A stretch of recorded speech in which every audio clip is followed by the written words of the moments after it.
Hi everybody, this is Erin. First I'm going to talk about Boy Meets Boy by David Levithan. I'm going to start with a quick little quote by the main character in the book, Paul. He says, "There isn't really a gay scene or a straight scene in our town. They got mixed up a while back, which I think is for the best. This is my town. I've lived here all my life." This is a story about main character Paul and a group of his LGBT friends. And one of his best friends is a straight girl, Joni, who kind of dates this guy who's not so nice to the LGBT community. However, the community and the school really is a utopian society that Levithan created to show what a high school and community could be like. What it should be like. The high school starting quarterback is even a transgender student who used to be known as Daryl and now goes by the name Infinite Darlene.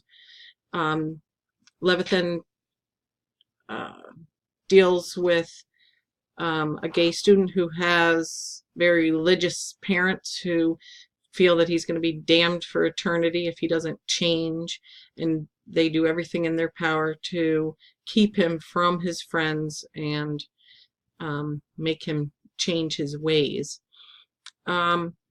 This book is very important to have in the school libraries and in classrooms because, like I said, it does show what a high school could be like.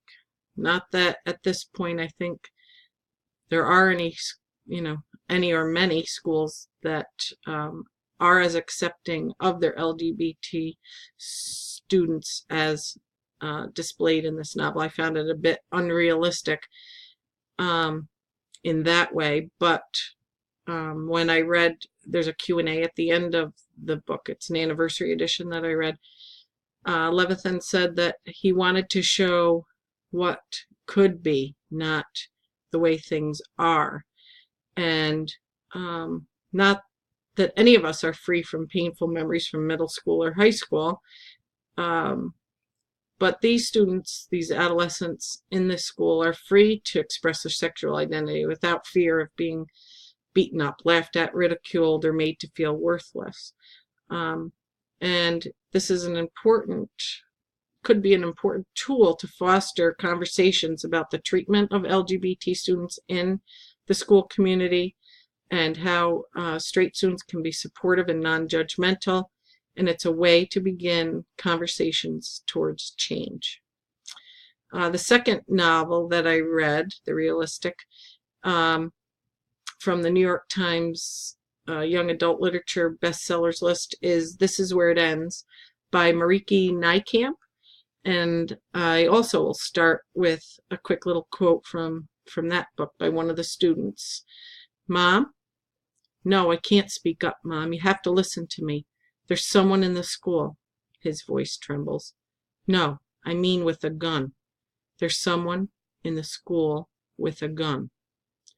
Tyler, a troubled teenager who just lost his mother to a car accident. He has an abusive father who's, beats he and his sister, Autumn, and is also an alcoholic.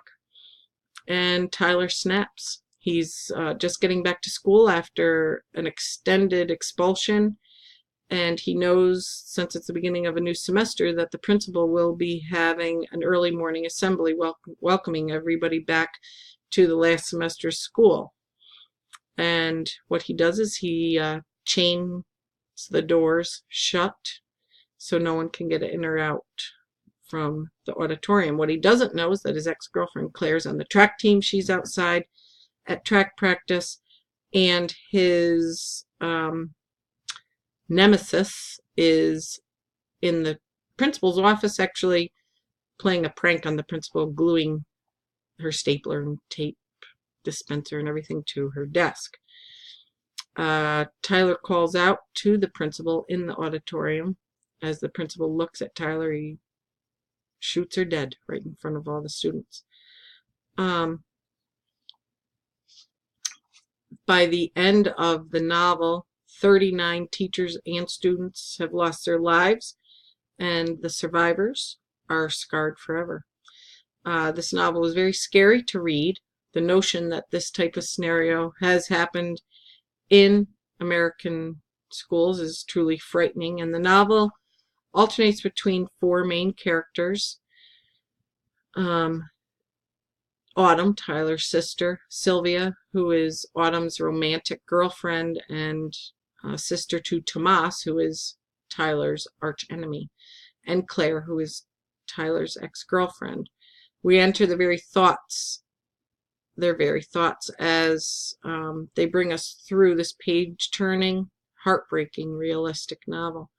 Although the novel was difficult to read because of the times that we live in, it would be an important read to classrooms in that it helps students express their fears of this type of event happening in their schools, discuss how they would behave in the same scenario, how to recognize someone who might be in trouble and in need of intervention, how to tell an adult, parent, counselor, principal, teacher when they believe someone might act the way Tyler did, or if they overhear or see something on social media that might indicate somebody might act out against the school, even in a joking manner.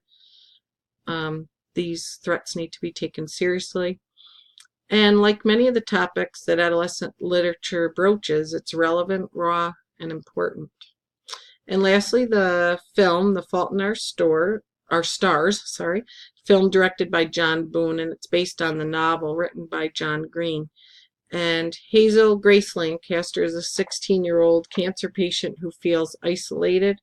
Her parents encourage her to attend a support group which has other teenagers and young adults with the same issue, which is cancer. She reluctantly goes to make her parents happy and ends up meeting Augustus Waters, a handsome boy who becomes smitten with her. It's a coming-of-age story. It's heartwarming and heartbreaking at the same time. And it's an important adolescent film and book because it can help adolescents view others in a very trying situation when really they shouldn't have a care in the world. Unfortunately, in most schools, there is at some point a student who's going through a cancer diagnosis or other life-altering health crisis. And this film teaches empathy, can make those with a diagnosis feel better about going to a support group. It is really about friendship, love, following your passion when ill. They ended up going to Amsterdam to meet Hazel's favorite author. Living each day to the fullest. And Augustus Waters wants to attend his own funeral to see what his two closest friends will say about him. He wants to be remembered. And part of what Hazel says is, "Hello, my name is Hazel Grace Lancaster, and Augustus Waters was the star-crossed love of my life. Ours is an epic love story, and I probably won't be able to get more than a sentence out without disappearing into a puddle of tears. Like all real love stories, ours will die with us, as it should." This film makes you feel. It strikes your emotional core. And I cried. Okay, so there I've gone over the two novels and the film. Enjoyed all three of them immensely. And I look forward to reading about your novels.